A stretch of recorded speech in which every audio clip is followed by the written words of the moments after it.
दोस्तों, इस साल आई ये मूवी अब तक की बेस्ट हॉरर मूवी बताई जा रही है, लेकिन इसका रीजन इस मूवी का हॉरर एलिमेंट नहीं बल्कि इसकी स्टोरी है। जी हाँ दोस्तों, हॉरर जॉनरा में भी कुछ मूवीज ऐसी होती हैं जिनको उनकी स्टोरीज के लिए याद किया जाता है, और ऐसी ही है आज की ये मूवी। इसलिए जो कुछ भी कर रहे हो वो सब छोड़कर चुपचाप बैठ जाओ और ध्यान से इस मूवी को देखो, ताकि जो एक्सपीरियंस मैंने लिया है वो तुम भी ले सको। तो कहानी की शुरुआत होती है 4 दोस्तों से। पहला है वैरन बैली, जिसे सब प्यार से बियर बुलाते हैं, हम भी उसे बियर ही कहेंगे। दूसरी है निकी फ्रीमैन, जिस पर बियर का दिल आ चुका है, लेकिन अब तक उसमें निकी को प्रपोज करने की हिम्मत नहीं हुई। तीसरा इयान और चौथी सारा। ये दोनों बियर और निकी के भी करीबी दोस्त हैं। ये चारों एक ही म्यूजिक स्टोर में काम करते हैं, कैसल्स म्यूजिक, और ये स्टोर असल में सारा के पिता का है। एक दिन बियर और इयान एक डाइनर में बैठे होते हैं। वहीं बियर एक वेट्रेस के सामने प्रैक्टिस कर रहा होता है कि वो निकी को कैसे प्रपोज करेगा। बियर धीमी आवाज में बोलता है कि निकी ने उसे उस वक्त सपोर्ट किया था जब वो इस शहर में नया था। फिर दादी की मौत के बाद भी निकी ही उसकी सबसे बड़ी सहारा बनी थी। बियर काफी समय से निकी को चुपचाप पसंद करता आया है। बियर की ये नर्वस इमोशनल प्रपोजल प्रैक्टिस सुनकर वेट्रेस तो भावुक हो जाती है, लेकिन इयान नाक भाव सिकोड़कर कहता है कि ये सब बहुत ही क्रिंज है। इयान उसे सलाह देता है कि निकी के सामने उसे ज्यादा कूल और नॉनशैलेंट रहना होगा, थोड़ा चिढ़ाना होगा, फ्लर्ट करते हुए कैजुअल रहना होगा, क्योंकि उसके हिसाब से लड़कियों को ऐसे कूल लड़के ही पसंद आते हैं। वहीं वेट्रेस का कहना था कि बियर को निकी के लिए कोई छोटा सा गिफ्ट लेना चाहिए। इयान उसकी बात काटकर उसे चलता कर देता है और बियर को फिर से अपनी ही थ्योरी सुनाने लगता है। वो बियर से कहता है कि वो निकी को फ्रीकी निकी कहकर चढ़ा सकता है, क्योंकि बचपन में निकी को इसी नाम से बुली किया जाता था और उसे ये नाम बेहद नापसंद है। इयान ये भी सजेस्ट करता है कि बियर निकी को कभी ड्रिंक्स के लिए पूछे। बियर कहता है कि वो शायद इयान की ट्रिविया नाइट पर निकी को आस्क आउट कर देगा। इयान इस पर तुरंत बोलता है कि बस वही रात खराब मत करना, पूरे हफ्ते में वही उसकी सबसे अच्छी रात होती है, कभी भी प्रपोज कर देना, बस ट्रिविया नाइट छोड़कर। और बियर मजबूरी में मान जाता है। इसके बाद बियर अपने घर लौटता है। घर पहुंचकर उसे पता चलता है कि उसकी पालतू बिल्ली सैडी मर चुकी है। सैडी ने घर में रखी ऑक्सीकोडोन की दवाइयां खा ली थी। बियर घबराकर सैडी के शरीर को किसी तरह से प्रिजर्व करता है, घर साफ करता है और फिर टूटकर रोने लगता है। बाद में वो बेड पर लेटे लेटे निकी की प्रोफाइल को फोन पर स्टॉक कर रहा होता है। तभी निकी का कॉल आ जाता है। निकी पूछती है कि वो रात को पार्टी में कब आएगा। बियर उदास होकर कहता है कि वो आज नहीं आ पाएगा, लेकिन वो उसे ये नहीं बताता कि उसकी कैट सैडी मर चुकी है और वो उससे टूट चुका है, क्योंकि निकी को बियर की इस हालत के बारे में कुछ नहीं पता। वो बार बार उसे आने के लिए इंसिस्ट करती रहती है। अब क्योंकि निकी को बियर की इस हालत के बारे में कुछ नहीं पता, तो वो बार बार उसे आने के लिए इंसिस्ट करती रहती है। बियर मना कर रहा होता है।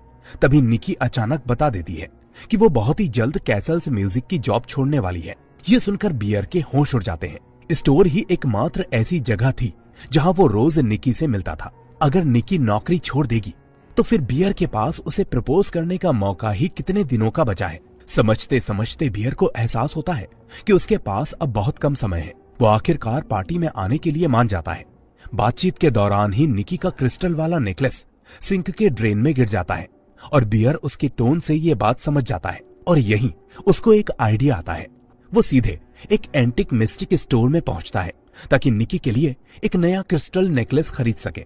स्टोर में तरह तरह की अलग अलग एनर्जी वाली क्रिस्टल नेकलेसेस टंगी होती हैं, जो कि बियर को हल्का सा अजीब लगता है। इधर उसका ध्यान स्टोर के एक अंधेरे से सेक्शन पर जाता है जहां कुछ और भी अजीब चीजें रखी होती हैं, जैसे वुडू डॉल्स, कोई मैजिक आई एक्स्ट्रा टाइप चीजें। लेकिन इन सब में जो चीज सबसे ज्यादा अलग और खतरनाक होती है वो है वन विश विलो। इस प्रोडक्ट की कीमत $6.99 लिखी है, यानी लगभग 6.99, जो 666 की तरफ एक हल्का सा शैतानी इशारा जैसा लगता है। वन विश विलो के साथ लिखा है कि आप इससे केवल एक इच्छा मांग सकते हैं। इच्छा मांगने के बाद इसके अंदर लगी छोटी विलो की लकड़ी को तोड़ देना होता है और फिर आपकी इच्छा पूरी हो जाएगी। बियर उसे उठाकर काउंटर पर ले आता है। दुकान वाली मुस्कुराकर कहती है कि ये उनका सबसे पावरफुल प्रोडक्ट है। फिर वो थोड़ा सा चेतावनी भरे अंदाज में कहती है, विश मांगने के बाद में शिकायत करते हुए वापस मत आना। वो बताती है कि कई लोग इसे खरीदकर बस पैक बंद ही रखते हैं और उनके साथ तो सब ठीक रहता है, लेकिन जो लोग सच में विश मांग लेते हैं वही बाद में लौटकर आते हैं और कहते हैं कि सब गड़बड़ हो गया। अब बियर इन बातों को आधा मजाक और आधा ओवर रिएक्टिंग समझकर हल्के में लेता है और 1 विश विलो खरीद लेता है। इसके बाद वो बार्कर्स पब में अपने बाकी तीनों दोस्तों से मिलता है। यहाँ बियर इयान को इशारे करता रहता है कि वो सारा को किसी बहाने दूर ले जाए ताकि उसे निकी से अकेले में बात करने का मौका मिल सके। ड्रिंक्स ऑर्डर होते ही बियर खुद शराब नहीं पीता, उसे अल्कोहल का स्वाद पसंद नहीं, तो वो पीना कोलाडा लेता है। निकी इसी बात का मजाक उड़ाती है और बीच बीच में बियर अपनी बात कहने की कोशिश करता है, लेकिन कभी सारा कभी इयान बीच में टपक पड़ते हैं। एक मौके पर चारों दोस्त चीयर्स करते हैं और बियर ये जाम सैडी के नाम करता है। इयान और निकी ज्यादा ध्यान नहीं देते, लेकिन सारा तुरंत नोटिस कर लेती है और पूछती है कि सैडी के नाम पर क्यों। तब बियर उसे बताता है कि उसकी बिल्ली अब इस दुनिया में नहीं रही। ये सुनकर सारा उसे गले लगाकर चुप कराती है। पब से बाहर आने के बाद निकी सारा से $20 उधार लेती है और वो पैसे सड़क किनारे बैठे एक होमलेस आदमी को दे देती है। बियर चुप था, लेकिन उसकी नजरें बता रही थी कि उसने निकी के इस जेस्चर को सच में अप्रिशिएट किया। इसी बीच एक और बात सामने आती है। सारा बताती है कि उसके पिता स्टोर की ड्रॉअर में एक गन रखते हैं।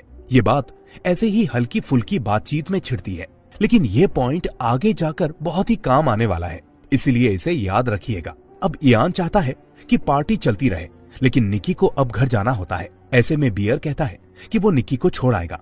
इयान हंसते हुए कह देता है, अपनी बंदी का ख्याल रखना। ये बात सुनते ही निकी चिढ़ जाती है और साफ कहती है कि ऐसा मत बोला करो। यानी साफ है निकी बियर को अभी उस नजर से नहीं देखती। बियर कार से निकी को घर छोड़ने निकलता है। रास्ते में निकी बताती है कि वो नौकरी इसीलिए छोड़ रही है ताकि अपनी किताब पर फोकस कर सके। बियर पूछता है, रोमांस नॉवेल है? निकी मुस्कुराकर कहती है, नहीं, लव स्टोरी है।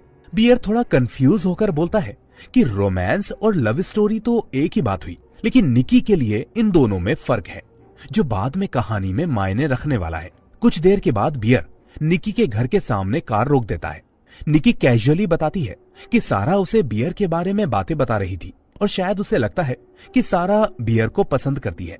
बियर तुरंत बता देता है कि सारा उसके लिए सिर्फ एक अच्छी दोस्त है और वो उसे सिर्फ दोस्त की तरह ही देखता है। अब बियर निकी से कुछ कहने ही वाला होता है। वो कहता है कि वो उसके लिए कुछ लाया है। इतना सुनकर खुद निकी हल्की नर्वस हो जाती है। माहौल अचानक से अजीब सा हो जाता है। निकी जाने लगती है। बियर हिम्मत जुटाकर अपनी फीलिंग्स की तरफ बात को घुमाने लगता है, बीटिंग अराउंड द बश। लेकिन वो सीधा बोलने के बजाय बार बार घुमा फिराकर बात करता है, बीटिंग अराउंड द बश। बीच में वो इयान की सलाह मानकर उसे फ्रीकी निकी भी कह देता है। ये सुनते ही निकी गुस्से में फट पड़ती है, मुझे इस नाम से मत बुलाना। कुछ पल के बाद निकी खुद सीधे पूछ लेती है, क्या तुम मुझे पसंद करते हो? अगर हाँ तो अभी बता दो। इतने सीधे सवाल पर बियर पूरी तरह से घबरा जाता है और मना कर देता है। निकी निराश होकर अपने घर के अंदर चली जाती है। उसके जाते ही बियर के अंदर एक अजीब सा खालीपन भर जाता है। वो समझ जाता है कि वो सच तक नहीं कह पाया तो फिर कभी फुल ऑन प्रपोजल कैसे कर पाएगा। फ्रस्ट्रेशन, अकेलेपन और हार के मिले जुले एहसास में बियर जेब से 1 विश विलो निकालता है और फिर धीरे से कहता है, आई विश निकी मुझे इस पूरी दुनिया में सबसे ज्यादा प्यार करे। ये बोलते ही वो विलो की लकड़ी को तोड़ देता है। जैसे ही लकड़ी टूटती है, फिल्म का माहौल हल्का सा बदल जाता है। सीन कट होता है और हम निकी को उसके घर के बाहर खड़े देखते हैं। वो अचानक मुड़कर फिर से बियर की कार की तरफ लौटने लगती है, जैसे किसी अदृश्य धागे ने उसे वापस खींच लिया हो। निकी कार के पास आकर पूछती है, तुम मेरे लिए कुछ लाए थे ना? बियर झूठ बोल देता है कि हाँ लाया था, लेकिन घर पर भूल गया। अगले ही पल निकी बहुत अजीब सा एक वाक्य बोलती है, मेरी कैट मर गई। बियर चौंक जाता है क्योंकि असल में तो उसकी कैट सैडी मरी थी, निकी की नहीं। वो हड़बड़ाकर खुद को सुधारती है, मतलब तुम्हारी कैट मर गई, सारा ने बताया। फिर वो बड़े प्यार से बियर को घर चलने को कहती है ताकि वो सैडी के चले जाने का गम उसके साथ बांट सके। बियर को ये सब थोड़ा ऑफ लगता है। एक पल को निकी खुद भी कहती है कि यहाँ सब कुछ बहुत ही वियर्ड हो रहा है, लेकिन अगले ही पल वो फिर से अजीब तरह से एक्ट करने लगती है। वो खुद आकर बियर की कार में बैठ जाती है। कार में वो बताती है कि उसके पिता को कैंसर हो गया है और इसी वजह से वो मानसिक रूप से बिखर गई है और इसीलिए वो घर नहीं जाना चाहती। बियर उसे समझाते समझाते अपने घर ले आता है, वही घर जो उसे उसकी दादी की विरासत में मिला था। अंदर आते ही निकी कहती है, कि ये घर बियर के जैसा ही महकता है, और ये बात उसे बुरी नहीं बल्कि कंफर्टिंग लगती है। कुछ ही देर में निकी बेड पर जाकर अपने कपड़े उतारने लगती है और बियर से कहती है कि वो भी पास में आकर लेट जाए। बियर घबराहट में धीमे धीमे बेड पर आता है। निकी उसका कंधा पकड़कर अपना सिर उस पर रख देती है और धीरे धीरे उसे किस करने लगती है। बियर भी खुद को रोक नहीं पाता और किस का जवाब देता है। तभी अचानक निकी जैसे होश में आकर पीछे हटती है। बियर भी झटके से पीछे हटता है और घबरा जाता है। वो निकी पर ही इल्जाम लगा देता है कि वही उसे किस कर रही थी। निकी तुरंत माफी मांगती है और कहती है कि शायद उसे पैनिक अटैक जैसा कुछ हुआ था। वो रोने लगती है और बियर गिल्ट और कंफ्यूजन के बीच में फंसा हुआ उसी के साथ बेड पर लेटकर उसका साथ देता है। रात को बियर उठकर कंप्यूटर पर बैठता है। वो सर्च करता है वन विश विलो रियल और फेक। इंटरनेट पर कुछ लोग लिख रहे होते हैं ये सब स्कैम है, लेकिन कुछ कहानियां ऐसी भी दिखती हैं जहां लोग दावा कर रहे हैं कि ये सच में काम करता है। कोई लिखता है कि उसकी मां हमेशा बहुत बदसूरत लगती थी, लेकिन वन विश विलो से विश मांगने के बाद उसके लुक्स में अजीब से बदलाव आने लगे। स्क्रीन पर यह सब पढ़ते पढ़ते बियर की बेचैनी बढ़ती जाती है। तभी पीछे से निकी उठती है और धीमी आवाज में कहती है, बियर वापस बेड पर आ जाओ। बियर अपना लैपटॉप बंद करता है और उसके पास लौट जाता है। अगली सुबह जब वो जागता है तो देखता है कि निकी ने उसकी मरी हुई बिल्ली सैडी के शरीर के साथ एक तरह का छोटा सा मेमोरियल सजा दिया है। मोमबत्तियां, सजावट, जैसे कोई अजीब, जरूरत से ज्यादा पर्सनल श्रद्धांजलि। ये देखकर बियर बेहद असहज हो जाता है। वो निकी को इस बात पर टोकता है कि बिना पूछे सैडी के शरीर के साथ ये सब करना उसे सही नहीं लगा। निकी पहले तो डिफेंसिव होती है, फिर उसकी असुविधा समझकर माफी मांग लेती है। इसके बाद दोनों काम पर जाते हैं। स्टोर में बियर इयान को सब बताता है, कैसे अचानक निकी ने उसे किस किया, कैसे वो उसके साथ सोने आई, फिर कैंसर वाली बात, पैनिक अटैक और अब सैडी के साथ ये अजीब व्यवहार। इयान के लिए ये सब सुनना काफी शॉकिंग होता है।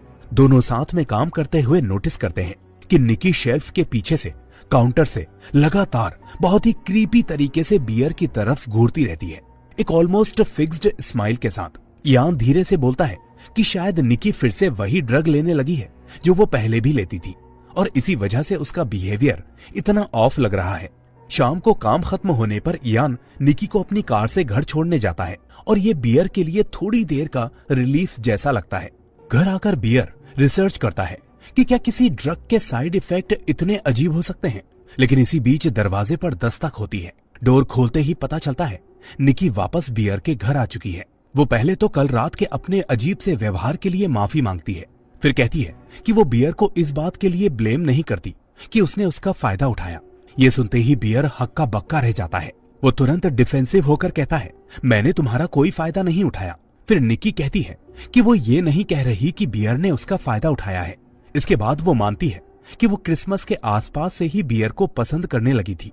बियर भी आखिरकार मान लेता है कि उसे निकी पसंद है और बस फिर क्या था, दोनों ऑफिशियली रिलेशनशिप में आ जाते हैं।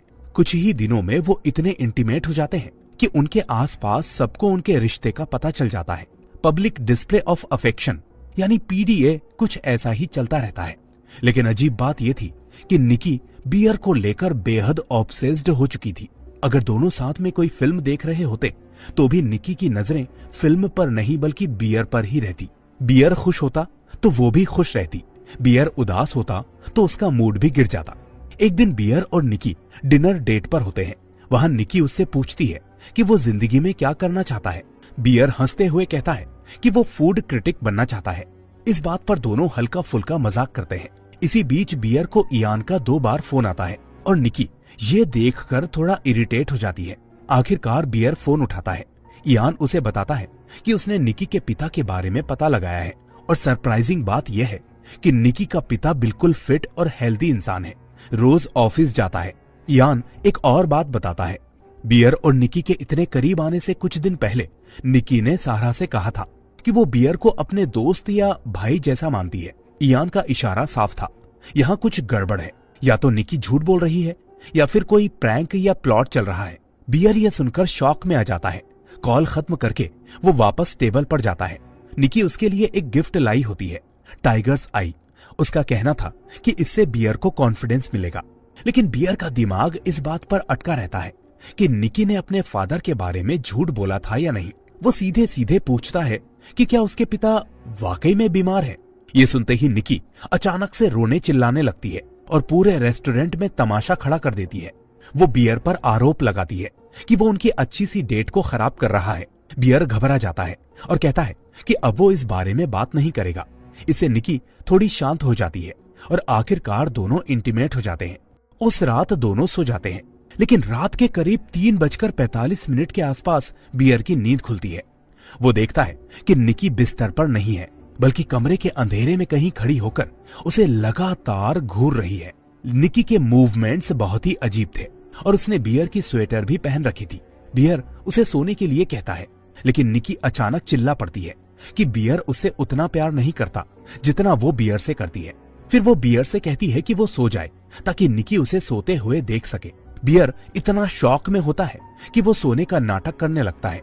उधर निकी एक फ्लावर पॉट उठाए अजीब तरीके से कमरे में टहलने लगती है। वो कहती है कि ये फ्लावर सैडी के लिए है। बियर बार बार उसे सोने के लिए कहता है।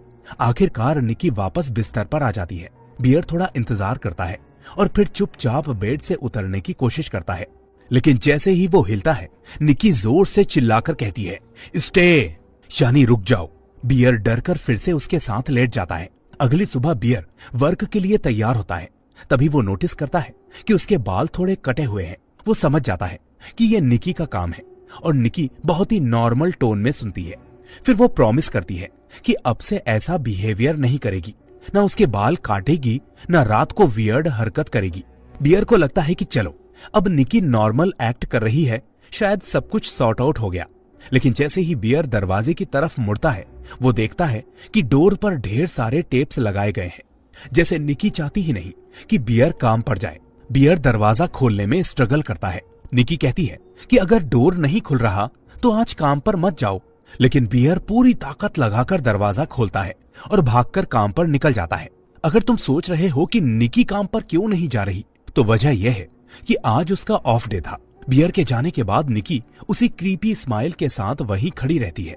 वो बाय कहती है, लेकिन फिर भी मूर्ति जैसी वहीं खड़ी रहती है।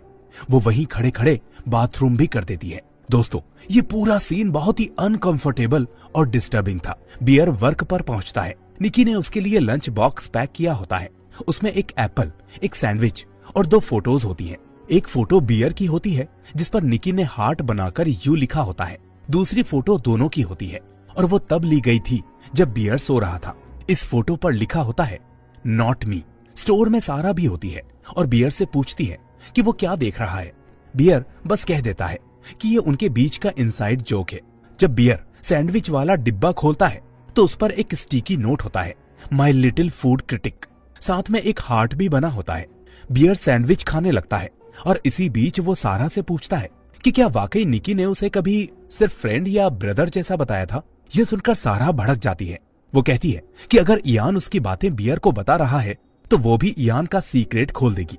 लेकिन इससे पहले कि सारा इयान का राज खोले, स्टोर ओनर, जो कि सारा के पिता भी हैं, वो एक एनवलप लेकर आते हैं। उसके अंदर एक आर्ट स्कूल से आया लेटर होता है। सारा घबरा जाती है क्योंकि वो आर्ट स्कूल के लिए अप्लाई कर रही थी और ये लेटर उसकी एप्लीकेशन का रिजल्ट था, एक्सेप्टेड या रिजेक्टेड। अब तक उसे हर स्कूल से रिजेक्शन मिल चुका था और ये लेटर भी एक रिजेक्शन ही निकलता है।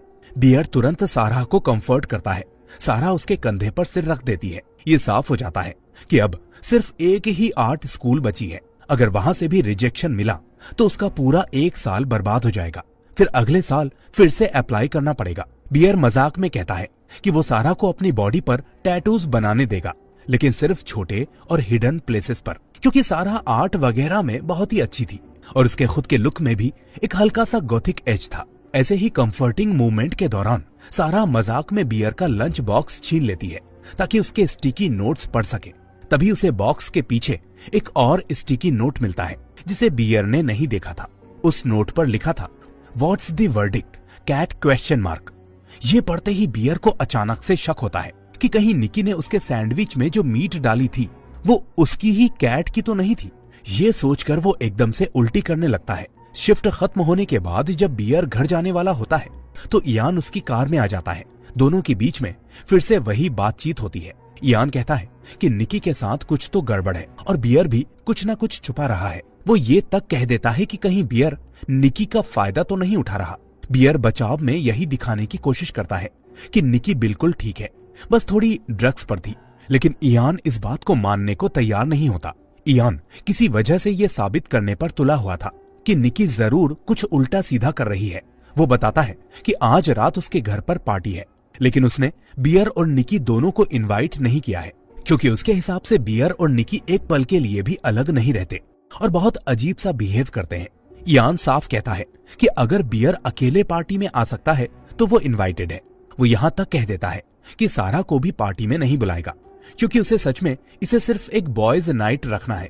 बियर कैजुअली कह देता है कि वो निकी के बिना पार्टी में आ जाएगा, नो प्रॉब्लम। लेकिन अंदर ही अंदर उसे पता था कि जब निकी को बॉयज नाइट वाली बात पता चलेगी तो वो जरूर हंगामा करेगी। इयान को ड्रॉप करने के बाद बियर घर जाने लगता है। तभी उसकी नजर वन विश विलो के बॉक्स पर पड़ती है। उस बॉक्स पर छोटे अक्षरों में लिखा था कि अगर कोई प्रॉब्लम या क्वेश्चन हो तो दिए गए नंबर पर कॉल किया जा सकता है। बियर तुरंत उस नंबर पर कॉल करता है। दूसरी तरफ एक आदमी फोन उठाता है। बियर कहता है कि उसे अपनी विश अल्टर करनी है, यानी कैंसल नहीं, बस थोड़ा बदलनी है, कुछ छोटे मोटे चेंजेस करने हैं। लेकिन फोन पर मौजूद आदमी साफ साफ कह देता है कि विश में कोई भी चेंज नहीं किया जा सकता। बियर तुरंत कहता है कि फिर मेरी विश ही कैंसिल कर दो, क्योंकि उसने चाहा था कि निकी उसे सबसे ज्यादा प्यार करे। लेकिन अब ये लव एक ट्रैप जैसा बन चुका है। वो बहुत ही सफोकेटेड महसूस कर रहा था। लेकिन फोन वाला कहता है कि विश कैंसिल भी नहीं हो सकती और निकी तब तक ऐसी ही रहेगी जब तक बियर जिंदा है। इतना ही नहीं, वो कहता है कि अब बियर की मॉरल ऑब्लिगेशन है कि वो निकी का ख्याल रखे, चाहे निकी अब जैसी भी हो, क्योंकि निकी जैसी बन गई है उसमें उसकी कोई गलती नहीं है। फिर वो पूछता है कि क्या बियर निकी की आवाज सुनना चाहेगा, और तभी फोन पर निकी के चिल्लाने की आवाज आती है। ये सुनकर बियर कांप उठता है और फोन काट देता है। अब ये बिल्कुल साफ हो जाता है कि निकी के अंदर किसी तरह की दूसरी कॉन्शियसनेस आ चुकी है। असल निकी कहीं उसके ही शरीर के अंदर दबकर घुट रही है, और जो बाहर दिख रही है वो निकी का ट्विस्टेड वर्जन है, एक ऐसी कॉन्शियसनेस जिसे बियर की विश ने पैदा किया है। बियर घर लौटता है जहां निकी अब भी उसी जगह खड़ी होती है, उसी अजीब क्रीपी स्माइल के साथ। उसकी हालत को देखकर बियर डर जाता है। निकी कहती है कि वो अभी नहा लेगी, क्योंकि उसने मैस कर दिया था नंबर 1 और 2 सब कुछ। वो शॉवर लेने चली जाती है। बाहर से बियर कहता है कि उसे कैट को नहीं मारना चाहिए था और वो इससे अपसेट है। निकी बस हाँ हाँ करती रहती है। लेकिन जैसे ही बियर कहता है कि वो आज इयान की बॉयज नाइट पार्टी में जाने का प्लान कर रहा है, शॉवर की आवाज अचानक से रुक जाती है और फिर निकी का ड्रामा शुरू हो जाता है। वो चिल्लाकर कहती है कि अगर सारा पार्टी में आ सकती है तो वो क्यों नहीं जा सकती। फिर वो कहती है कि ठीक है, तुम अकेले चले जाओ, मैं नहीं आऊंगी। ये सिचुएशन इतनी टेंस हो जाती है कि बियर हार मान लेता है। वो कहता है कि ठीक है, तुम भी मेरे साथ पार्टी में चलो। तो निकी भी उसके साथ इयान की पार्टी में चली जाती है। लेकिन वहां पहुंचते ही ये साफ हो जाता है कि ये कोई बॉयज नाइट नहीं, बल्कि पार्टी में लड़कियां भी मौजूद थी। सभी लोग जेंगा खेल रहे होते हैं। हर ब्लॉक निकालने के बाद एक डेयर भी करना पड़ता है। एक लड़का डेयर के मुताबिक बियर से सीट स्विच करके निकी के बगल में जाकर बैठ जाता है, लेकिन निकी को यह पसंद नहीं आता। बियर माहौल को हल्का करने के लिए एक नॉर्मल सा जोक मारता है और सब हंस पड़ते हैं। लेकिन निकी इतनी जोर से हंसती है कि पूरा रूम ऑकवर्ड हो जाता है। फिर निकी की बारी आती है। उसके डेयर के अनुसार वो हंसल और ग्रेटल की कहानी सुनाने लगती है, लेकिन वो कहानी को इनोसेंट तरीके से नहीं, बल्कि बहुत ही गंदी, ट्विस्टेड, सजेस्टिव तरीके से पेश करती है। पार्टी में मौजूद सब लोग शॉक्ड रह जाते हैं। अब बियर की बारी आती है और उसे अपने लेफ्ट साइड बैठे इंसान को किस करना होता है। उसकी बाईं तरफ सारा बैठी होती है। ये देखकर निकी का रिएक्शन बेहद खतरनाक हो जाता है। वो सारा के स्टूल को पीछे खींच देती है और फिर खुद बियर के बगल में आकर बैठ जाती है। वो जैसे किस मांग रही हो वैसा पोज बनाती है। बियर को मजबूरी में निकी को किस करना पड़ता है। इसके बाद निकी कहती है कि कोई समझ ही नहीं सकता कि वो बियर से कितना प्यार करती है। सब खत्म हो जाएंगे लेकिन किसी को एहसास नहीं होगा। वो बोलती रहती है और पूरा रूम सन्नाटे में डूब जाता है। फिर अचानक वो खुद ही पलटती है और कहती है कि वो मजाक कर रही थी। लेकिन अगले ही पल वो कहती है नहीं, वो मजाक नहीं कर रही थी। माहौल पूरी तरह ब्रेकडाउन की तरफ बढ़ जाता है। वो अचानक से चिल्लाती है और फिर एकदम से स्नैप करके अपने होश में आ जाती है। अब वो रियल निकी जैसे लगती है। लेकिन तभी निकी अचानक से कहती है, ये मैं नहीं हूं, ये सब क्या हो रहा है, मुझे जवाब चाहिए। उसके बाद वो एक बोतल फोड़ती है और अपने ही चेहरे पर चोट पहुंचा लेती है। फिर एक पल में जैसे कुछ स्नैप बैक करता है और वो फिर से वही क्रीपी ऑब्सेसिव निकी बन जाती है। खून के बावजूद उसके चेहरे पर स्माइल थी। अब तक वहां मौजूद सभी लोग फ्रीक आउट हो चुके थे। बियर घायल निकी को लेकर हॉस्पिटल पहुंचता है, लेकिन हॉस्पिटल के बाहर भी निकी इतनी अजीब और डरावनी तरह से नाच रही थी कि अस्पताल वाले उसे अंदर लेने से ही मना कर देते हैं। बेबस होकर बियर उसे वापस अपने घर ले आता है, लेकिन वहां निकी और भी अनसेटलिंग बातें करने लगती है। जब बियर कहता है कि उसे वॉशरूम जाना है तो निकी पूछती है, क्या मैं बाहर खड़ी रह सकती हूँ? फिर वो अचानक बोलती है कि सारा उससे प्यार करती है और खुद को बियर की फ्रीकी निकी कहती है। उसकी बातें अब और भी बिज़ायर होती जा रही थी। बियर समझ चुका था कि निकी अब अपने आप में नहीं है, इसलिए वो उससे रिक्वेस्ट करता है कि क्या वो एक रात के लिए अपने घर जा सकती है, क्योंकि बियर को थोड़ा स्पेस चाहिए। ये सुनते ही निकी रोने चिल्लाने लगती है। वो कहती है कि बियर उससे प्यार नहीं करता। बियर उससे पूछता है कि वो पहले वाली निकी की तरह बिहेव क्यों नहीं कर सकती। इस पर निकी चिल्लाकर कहती है कि वो पुरानी निकी बन ही नहीं सकती। यहीं पर पहली बार साफ हो जाता है कि निकी के एक ही बॉडी में दो हिस्से हैं। एक है ओरिजिनल निकी जो पूरी तरह से सरप्रेस हो चुकी है, और दूसरी है फ्रीकी निकी जो बियर की विश के बाद उस पर हावी हो चुकी है। ये फ्रीकी निकी एग्जैक्टली क्या है? कोई एंटिटी, कोई कर्स, या निकी की ही दूसरी कॉन्शियसनेस? ये आगे जाकर साफ होने लगता है। अब निकी अजीब हरकतें करते हुए शैडोज में चलने लगती है। बियर और भी ज्यादा डर जाता है। वो कहती है कि वो बियर को कभी हर्ट नहीं करेगी, लेकिन अगर बियर आज उसके साथ नहीं सोया तो वो अपने साथ कुछ गलत कर लेगी। ये बात वो बहुत ही घुमा फिराकर बोलती है, लेकिन मतलब साफ था। बेचारा बियर मजबूरी में उसके साथ ही सोता है। वो बेड पर तो आ गया, लेकिन नींद उसे नहीं आ रही थी। तभी उसके फोन पर सारा का मैसेज आता है। वो बियर से मिलना चाहती थी क्योंकि उसे कुछ जरूरी बात करनी थी। बियर मना करता है तो सारा कहती है कि वो खुद उसके घर आ जाएगी। इस पर बियर कहता है कि वो ही समहाउ उससे मिलने आ जाएगा।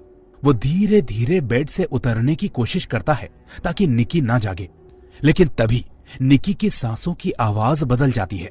सरप्राइजिंगली निकी सोती हुई लग रही थी, लेकिन उसके अंदर से जो आवाज आ रही थी वो रियल निकी की थी। रियल निकी बियर से कहती है कि उसे खत्म कर दो, क्योंकि वो अपने ही शरीर में कैद रहकर नहीं जी सकती। वो ये भी कहती है कि फ्रीकी निकी अभी सो रही है, इसलिए बियर को शोर नहीं करना चाहिए, वरना वो जाग जाएगी। बियर अजीब तरह से पूछता है कि क्या वो उसके साथ रहना नहीं चाहती? क्या वो जीने के बजाय खत्म होना चुन रही है? ये सवाल सुनकर साफ हो जाता है कि बियर खुद भी इस बुरे सपने को पूरी तरह से समझ नहीं पा रहा। फिर बियर सारा से मिलने चला जाता है। वहां सारा उसे एक लेटर दिखाती है, उसकी फाइनल आर्ट स्कूल एप्लीकेशन का रिजल्ट।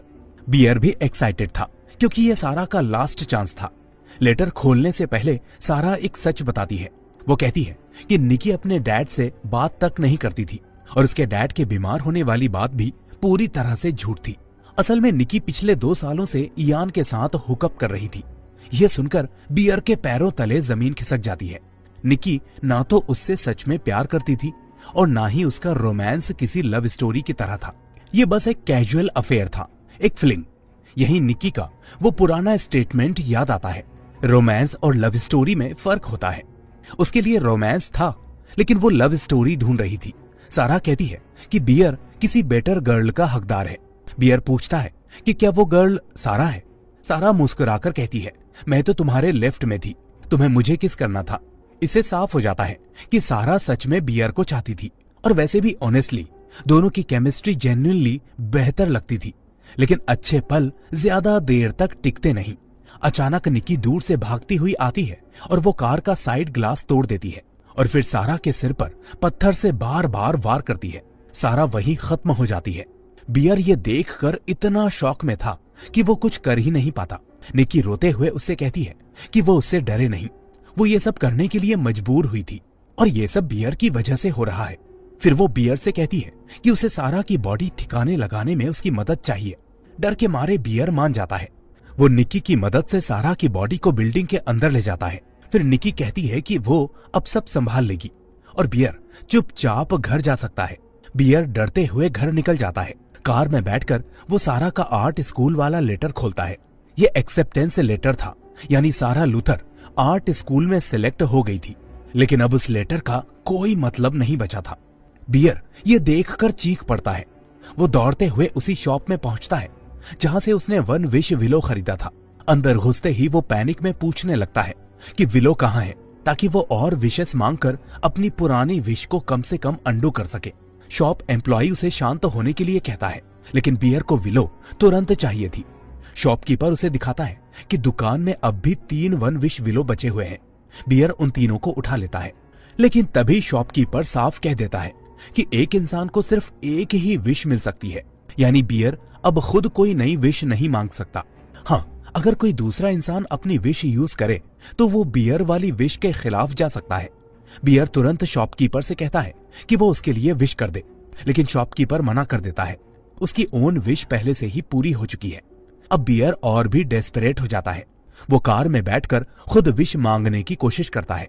वो कहता है कि निकी बस उसे दोस्त की तरह पसंद करे, लेकिन इस बार लकड़ी टूटती ही नहीं। बियर पूरी ताकत लगाता है, लेकिन फिर भी विलो नहीं टूटता। इसके बाद बियर इयान से मिलता है। इयान बताता है कि निकी उसे क्रेजी मैसेजेस भेज रही है। तभी बियर आखिरकार सब कुछ कन्फेस कर देता है कि ये सब किसी विश की वजह से हो रहा है। वो इयान से कहता है कि क्या वो एक विश मांग सकता है ताकि सब कुछ नॉर्मल हो जाए, यानी बियर वाली विश को कैंसिल करने के लिए कोई विश। इयान को इस बात पर कोई भरोसा नहीं होता। वो मजाक में $1 बिलियन की विश मांग लेता है और विलो तोड़ देता है। अचानक ऊपर से पैसों की बारिश होने लगती है, यानी इयान की विश सच में पूरी हो जाती है। अब बियर के पास कोई रास्ता नहीं बचता। वो सोचता है कि शायद निकी ही उसके लिए विश मांगे, क्योंकि निकी उससे बेइंतहा प्यार करती है, तो शायद वही ऐसा कुछ मांग ले जिससे बियर की विश उलट जाए। जब बियर निकी के पास पहुंचता है तो वो उसे देखता है कि निकी अपने शरीर पर सारा जैसे टैटूज बनाने की कोशिश कर रही थी। वो सारा की तरह स्मोक भी कर रही थी। निकी का लॉजिक था, अगर बियर को सारा पसंद है तो वो सारा जैसी बनेगी। कमरे में एक बहुत ही क्रीपी डेकोरेशन भी रखा था और उसमें बियर और निकी की फोटो भी लगी थी। बियर देखता है कि निकी ने अभी तक सारा की बॉडी को वहीं संभाल कर रखा हुआ है। वो उसके कपड़े तक उतारती रहती है।